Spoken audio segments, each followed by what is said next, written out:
Good morning everyone, আমি প্রিয়াঙ্কা। আর আমার channel Priyanka বণিক ভ্লগের আরও একটি নতুন ভিডিওতে আপনাদের সকলকে জানাই স্বাগত।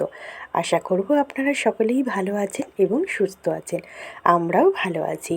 আজকেও সকাল সকাল উঠে পড়েছি। উঠে পড়ে গেছিলাম মর্নিং ওয়াকে।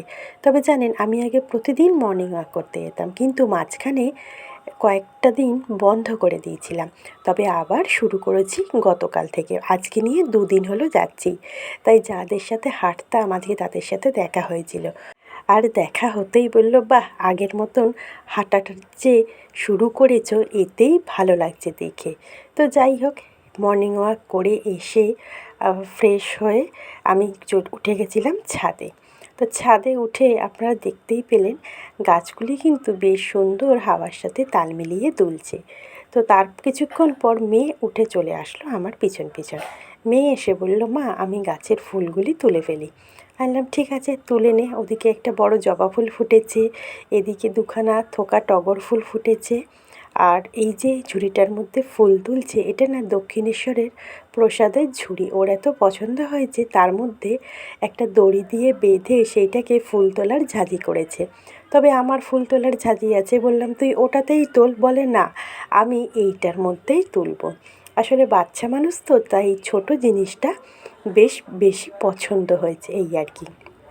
তো আজকে বেশ কয়েকটা ফুল ফুটেছিল, আবার তার মধ্যে দুটো গাঁদা ফুল দুটোও তুলে নিয়েছে। আর গাঁদা গাছগুলি সত্যি সেই শীতকালের মাঝখানে লাগিয়েছিলাম, গরম পড়ে গেছে প্রায়, এখনও কিন্তু সুন্দরভাবে প্রতিদিনই 3-4টে করে ফুল দিয়ে যাচ্ছে। আসলে কি জানেন তো, যত্ন পেলে সবাই কিন্তু ফল দেয়, সেটা গাছ হোক, মানুষ হোক, যাই হোক না কেন। যত্ন যদি আপনি সবাইকেই করেন, দেখবেন একদিন ফল ঠিক হাতে না হাতে পাবেনই। আবার সবাই যে যত্ন করলেই ফল দেয় সেটাও কিন্তু না। তারপরে আমি এখানে রান্নাটা বসিয়ে দিলাম, কেন মেয়ের স্কুল আছে, পরীক্ষা আছে। তবে আজকে ভেবেছিলাম স্কুলে গিয়ে বসে থাকবো, তাই ভেবেছিলামই, মানে ঠিকই করে রেখেছিলাম যে আমি রান্নাবান্না যা কিছু করার আজকে সবটা কমপ্লিট করে রেখেই যাব। তবে আজকে জামা কাপড় কিছু কাচাকুচি ছিল না, তাই অতটাও চাপ ছিল না। জামা কাপড় কাচা থাকলে একটু চাপের ব্যাপার হয়ে যায়, কেন জল থাকতে থাকতে আমাকে কাজটা কমপ্লিট করে নিতে হয়। আপনারা হয়তো বলবেন, আপনাদের বাড়ির সামনে এত বড় পুকুর থাকতেও জলের সমস্যা। আসলে কি জানেন তো, আমি না সাঁতার জানি না, তাই আমি পুকুরে যাইও না। এটাই হচ্ছে মেন সমস্যা। তো যাই হোক, এখানে প্রথমেই আজকের বসিয়ে দিচ্ছি আলু পটল চিংড়ির তরকারি। আর গরমের সবজি তো প্রায় বাজারে উঠেই গেছে, আর এই শুরু হলো পটল, ঝিঙে এইসব খাওয়া। তবে ঝিঙে পেট ঠান্ডা করে, গরমের দিনে ঝিঙেটা খাওয়া বেশ শরীরের পক্ষেও উপকার। আর এদিকে পটলের দিয়ে তো আর কী বা নতুন নতুন রোজ নিত্য নতুন রান্না করব। 2 দিন পটল ভাজা করলাম, আজকে ভাবলাম একটু আলু পটল চিংড়ির তরকারি করি। তাই যেমন ভাবা তেমন কাজ। আলু পটল কেটে দিয়েছিল আপনাদের দাদাভাই, আর চিংড়ি মাছটাও ধুয়ে বেছে পরিষ্কার করে দিয়েছিল। আর আমি এদিকে স্নান টান করে এসে রান্নাটা বসিয়েও দিয়েছি। ওপাশে ভাত হচ্ছে ইন্ডাকশানে, আর এদিকে আলু পটলটা সুন্দর করে ভেজে তুলে নিলাম। এখন জিরে ফোড়ন দেবো, আর তারপরে দিয়ে দেবো একটু পেঁয়াজ কুচি। চিংড়ি মাছ দিয়ে আলু পটলের তরকারি করলে আমি সেটা আমিষ ঠিক অনুষ্ঠান বাড়ির মতনই করি, তবে সেটাও খুব চটজলদি। দেখুন, পেঁয়াজ কুচিটা দিয়ে দিলাম, দিয়ে দেবো একটু লবণ, যাতে পেঁয়াজটা তাড়াতাড়ি মজে যায়।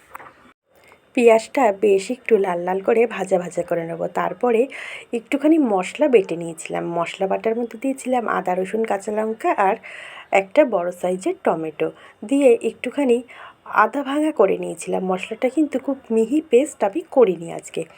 পেঁয়াজটা বেশ ভাজা হয়ে যেতে আমি এবার দিয়ে দিলাম চিংড়ি মাছগুলি। তবে চিংড়ি মাছগুলিতে আজকের আর নুন হলুদ কিছুই মাখিয়ে হয়ে ওঠা হয়নি, কেননা ওই যে বললাম একটু তাড়াতাড়ি ছিল, মেয়েকে নিয়ে স্কুলে যাব। আর যেহেতু ভেবেছিলাম স্কুলে থাকবো, কিন্তু কি বলবো, শেষে আর স্কুলে থাকা হয়নি, দিয়ে বাড়িতে চলেই এসেছিলাম। আর আমি একা আসিনি, আমার সব বান্ধবীরাও এসেছিলো, আমাদের বাড়িতে একটু বসেছিল, তারপরে ওদের সাথেই আবার আনতে চলে গেছিলাম। তো এদিকে আমার রান্নাটাও কমপ্লিট হয়ে গেছিলো, আর ওদিকে আবার স্কুলে দিয়ে আবার বাড়িতেও চলে এসেছিলাম। এখন মানে চিংড়ি মাছটা একটু ভাজা ভাজা করে নিয়ে দেখুন বাটা মশলাটা কিন্তু আমি দিয়ে দিলাম। এবার বাটা মশলাটা বেশ ভাজা ভাজা করে নেব, আর তারপরে একে একে আমি সমস্ত গুঁড়ো মশলাপাতিগুলি অ্যাড করব। লবণ আগে প্রথমে একটু দিয়েছি, তাই এখন পরিমাণ মতন অল্প একটুই দিলাম। এবার দিয়ে দেবো হলুদ গুঁড়ো, লঙ্কার গুঁড়ো, আর দিয়ে দিয়েছিলাম একটা ছোট্ট চাকা গুড়। কেননা ওই পটলের তরকারিটাতে বেশি ঝাল ঝাল কিন্তু দেখবেন খাওয়া যায় না। এবার আমি জানি না সবার মুখের টেস্ট তো আর সমান হয় না।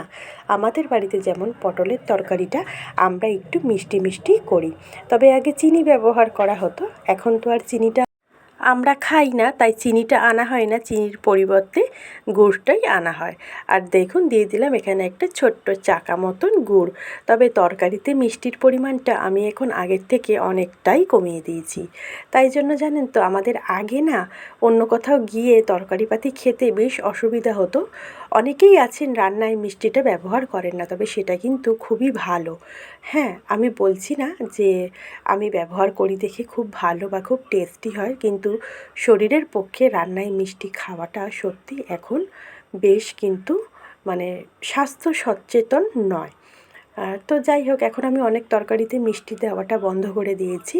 কিছু কিছু তরকারিতে দিই না, তবে পটলের তরকারিতে একটু মিষ্টি না দিলে ভালো লাগে না, তাই একটু দিলাম আর কি। তবে সেদিন যে লাউ শাক করেছিলাম বা আজকেও যে লাউ শাক করেছি, শাকের মধ্যেও জানি একটু মিষ্টি দিলে ভালো লাগে, তবে আজকেও আমি কিন্তু শাকে তরকারিতে কোনো রকম মিষ্টি অ্যাড করিনি। তো পটলটা বেশ ভালো করে মশলার সাথে দেখুন কষে গেছে, আর মশলা থেকে তেলটা ছেড়েও এসছে। এখন আমি জলটা অ্যাড করে দেবো। ফুটে গেলেই গরম মশলা আর ঘি ছড়িয়ে নামিয়ে ফেলবো। একদম অনুষ্ঠান বাড়ির মতন আলু পটলের তরকারি। তবে এখানে যদি পটল আর আলুর পরিমাণ বেশি পরিমাণে থাকে, তবে মশলাপাতির পরিমাণটাও কিন্তু আন্দাজ মতন বাড়িয়ে দিতে হবে। আবার যদি পরিমাণে কম থাকে তাহলে মশলাপাতির পরিমাণও কিন্তু আন্দাজ মতন কমিয়ে দিতে হবে। তাই আমি কতটা কি দিয়েছি সেটা ঠিক সঠিকভাবে বললাম না, যেহেতু আন্দাজ করে দিয়েছি সেই কারণেই। মিনিট 10 পর ঢাকনাটা তুলে দেখলাম আলুটা পটলটা খুব সুন্দরভাবে সিদ্ধ হয়ে গেছে। তবে আলুটা তো আগে সেদ্ধ করে নিয়েই তরকারি করেছিলাম, তারপরেও দেখলাম পটলের সাথে সুন্দরভাবে আলুটা সেদ্ধ হয়ে গেছে, তাই গরম মশলা দিয়ে দিলাম। আর এবার দিয়ে দেবো 1 চামচ মতন ঘি। তবে মেয়ে পাশ থেকে দাঁড়িয়ে বলছিল, মা ঘিটা আর একটু দাও, তাহলে খেতে বেশ ভালো লাগবে। বললাম না বাবা, ঘিটা বেশি দিলে তরকারিটা বেশি রিচ হয়ে যাবে, সেই কারণে যেইটুক পরিমাণ আমার ঘি দেওয়ার প্রয়োজন আমি ঠিক সেইটুক পরিমাণেই ঘি দিয়েছি। তো ঘিটা দিয়ে সুন্দরভাবে মিশিয়ে নিয়ে তরকারির সাথে, আর তরকারিটা তারপরে ঢেলে রাখবো।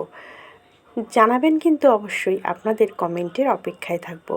তবে জানেন তো আজকের আমি কোনো কমেন্ট করতে পারলাম না, এই কারণেই এখনও পর্যন্ত আমি দেখে উঠতে পারিনি আমাকে কে কী কমেন্ট করেছে। তাই প্লিজ কিছু মনে করবেন না, আগামী ভিডিওতে আমি অবশ্যই আপনাদের নামগুলি বলে দেবো। পটলের তরকারি তো কমপ্লিট হয়ে গেল, এবার করে নিচ্ছি ভেন্ডি ভাজা। ভেন্ডি ভাজাটা করে লাউ শাকটা বসিয়ে দেবো। লাউ শাকটা বসিয়ে দিয়ে আমি রেডি হয়ে নেবো মেয়েকে নিয়ে বেরোনোর জন্য। তবে ভেবেছিলাম ভেন্ডি ভাজা করতে বেশিক্ষণ সময় লাগবে না, একটু বেশি পরিমাণেই তেল দিয়েছিলাম, তেলের মধ্যে হলুদ দিয়ে কেটে রাখা ভেন্ডিগুলি দিয়ে এবার একটু ঢেকে দেবো। কিছুক্ষণ পর ঢাকনাটা খুলে পরিমাণ মতন লবণটা অ্যাড করে দেবো। আগে না আমি এই ভেন্ডি ভাজার মধ্যেও কিন্তু জানেন একটুখানি মিষ্টি দিতাম, এখন আর দিই না। ওই যে বললাম অনেক তরকারিতে এই মিষ্টি দেওয়াটা বন্ধ করে দিয়েছি। তো কিছুটা পরিমাণ লবণ দিয়ে দিলাম, কিছুটা পরিমাণ বলতে পরিমাণ মতন, যতটা পরিমাণে ভেন্ডি ঠিক ততটাই লবণটা দিয়েছি। এবার আরও কিছুক্ষণ ভাজা ভাজা করতে হবে। ভেবেছিলাম তেলটা বেশি দিয়েছি, গ্যাসটা জোরে করে ভেজে দেবো, কিন্তু সেটা আর হলো না। অবস্থা দেখেছেন কড়াইটার ভেন্ডি ভাজার পর? ভেন্ডি ভাজা করলে না ভেন্ডির ওই লোদগুলি কড়াইতে লেগে গিয়ে কড়াইটা একটু পুড়ে পুড়ে যায়। তো ভেন্ডি ভাজাটা এখন হয়ে যেতে ভেন্ডি ভাজাটা তুলে রেখে কড়াইয়ের মধ্যে বেশ খানিকটা তেল দিয়ে ডালের বড়িগুলি দিয়ে দিলাম। আজকের আর লাউ শাকের মধ্যে বড়া ভেজে দিইনি, আজকের বড়ি দিয়েই করেছি। কেননা সময়ের মধ্যে রান্নাটা কমপ্লিট করে মেয়েকে নিয়ে সময়ের মধ্যে পরীক্ষা দিতে স্কুলে নিয়ে যেতে হবে। তবে কিছু কিছু গার্জেনরা আছে ভেবে পাই না, পরীক্ষার সময়ও গেট বন্ধ করে দিচ্ছে, প্রার্থনা হয়ে যাচ্ছে, তারপরেও বাচ্চাকে নিয়ে আসছে। পরীক্ষা থেকে এখন ছেড়ে দিচ্ছে, তবে স্কুল থাকলে তো আর ছেড়ে দেয় না, তাদেরকে আবার বাড়ি ফিরে যেতে হয়। তো আমার মনে হয় পরীক্ষার সময় যদি 5টা মিনিট হাতে আগে নিয়ে বেরোনো হয় তাহলে কি খুব অসুবিধা হয়ে যায়?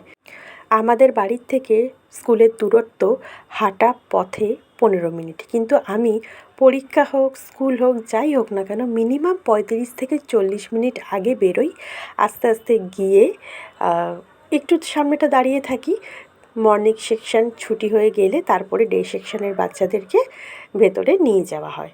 তো সেই কারণেই যতক্ষণ না মর্নিং সেকশনের বাচ্চাদের পুরোপুরি ছুটি হচ্ছে, ওদেরকে গার্জেনের হাতে পুরোপুরি না দেওয়া পর্যন্ত ডে সেকশনের বাচ্চাদেরকে ভেতরে ঢুকতে দেওয়া হয় না।